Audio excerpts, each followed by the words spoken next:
If you're having trouble sleeping, ask your doctor about Bidenica, the sleep aid made from 100% Joe Biden press conference. The best way to get something done, if it holds near and dear to you that you like to be able to, anyway.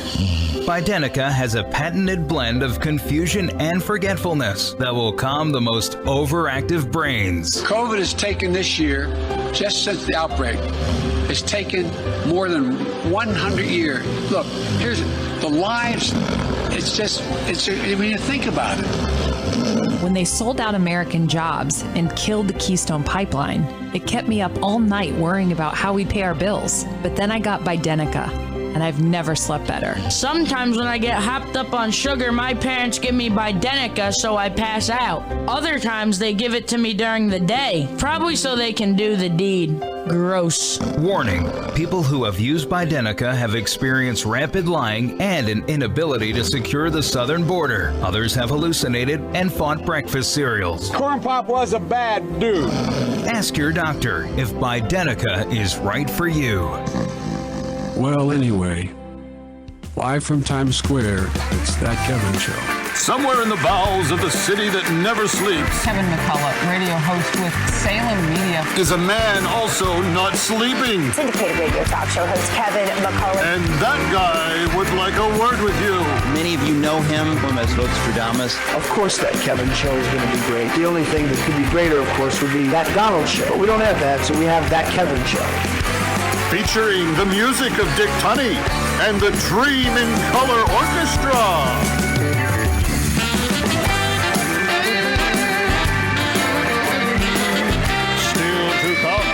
Christine Serrano-Glassman is fighting the fight for women everywhere in election 2024. Sketch comedy from the Babylon Bee and Penn Holderness. And back in the spotlight, it's Gracie Abrams and Taylor Swift.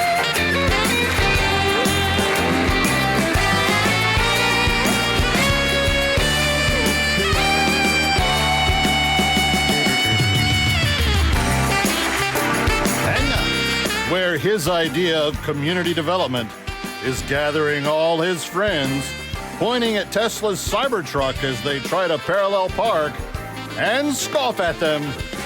Here's That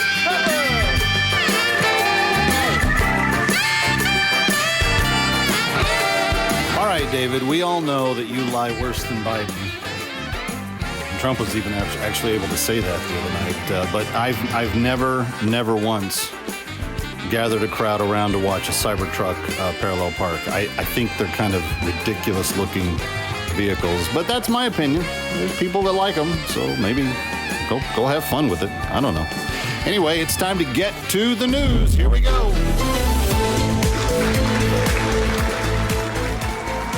For Assignment Desk Weekend, I'm Kevin McCullough. Everyone on planet Earth watched Thursday night's debate with Biden and Trump. National leaders, janitors, and everybody in between. And the reviews from the start were horrible and then proceeded to get worse. The president was criticized by everybody, literally everybody in the known universe, with the exception of his current elementary school teacher. Oh, you did such a great job. You answered every question. You knew all the facts. And let me ask the crowd, what did Trump do? Lie! Yes. Interesting choice of words, lie, for a school teacher to use, especially when it was her own little Joey that was doing it. He said he's the only president in a while who didn't have any troops dying anywhere in the world. Troops have, of course, died on his watch. He said he's put in a $15 per shot cap on insulin and Medicare. It's a $35 a month cap. He said it's a $200 cap on overall drug spending in Medicare. It's $2,000 a year.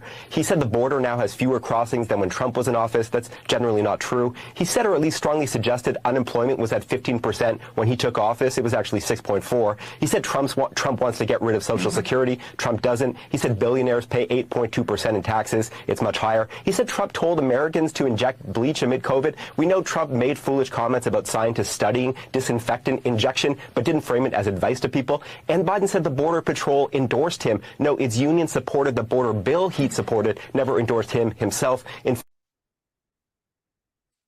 And you know, it had to be brutal if the witches on the brew, the shrews, nope, wrong word. The binary confused spokespeople on The View were the ones coming for him. Joy Behar going so far as to say it was hard to watch.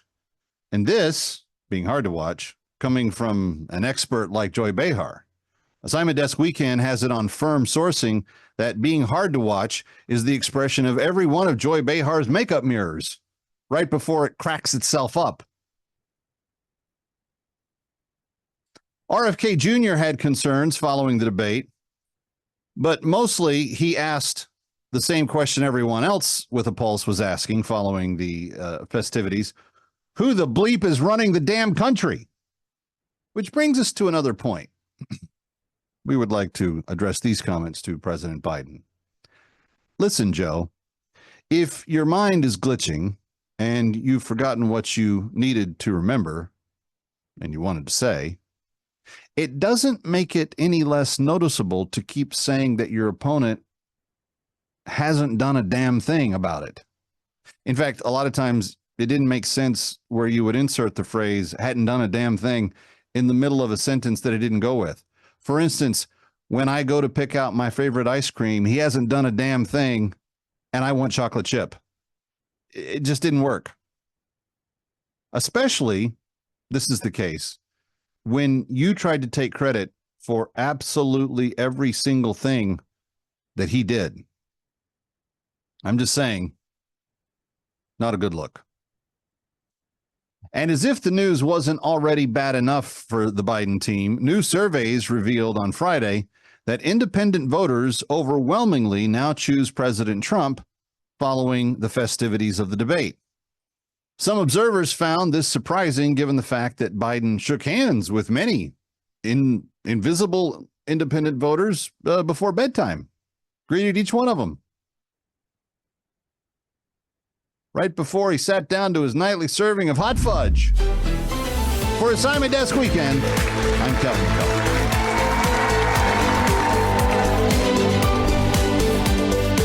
I'm Bob Boeing, founder of Boeing.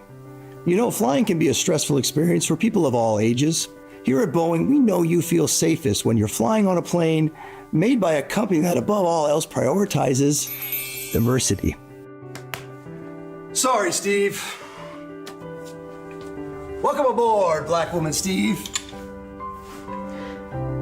I don't have to use this, right? You do know I'm just an actor. Classic Black Woman Steve. As you're flying through the air at 30,000 feet in a pressurized metal tube being propelled by highly explosive jet fuel, you can rest easy knowing that you're in a Boeing. And at Boeing, we have stringent standards, making sure to hire our airplane technicians based on the single most important factor, what they like to do in the bedroom. Now, we institute regular surprise certification checks to make sure everyone is qualified. Show of hands. Who's gay? I am. I'm a Methodist. Close enough. We know when you board an airplane, your first question is, who's the pilot? Well, there's no need to worry your pretty little head about that when you're on a Boeing.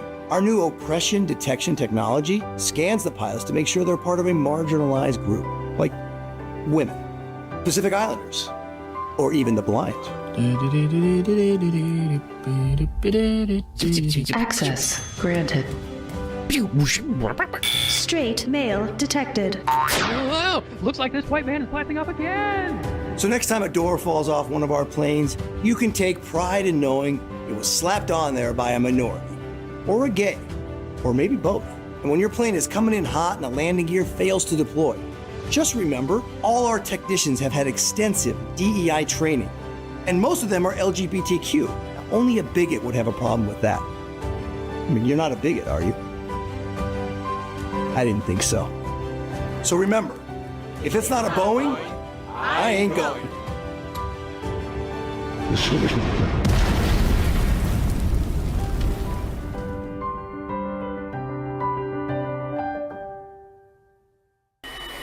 Honey, quick, come here. What's wrong? Oh, nothing. I vacuumed the floor. And? Yeah, there's popcorn on the floor, and I cleaned it up. What do you want, a freaking medal? Actually. No. I want a freaking medal. There was a super basic need and I met it. Give me a freaking medal. When I do something, I need a lot of credit. I get the point. You don't have to. I want a freaking medal. Anything I do, I will always mention. 'Cause I want a freaking medal. I did a chore, I'll bring it to your attention.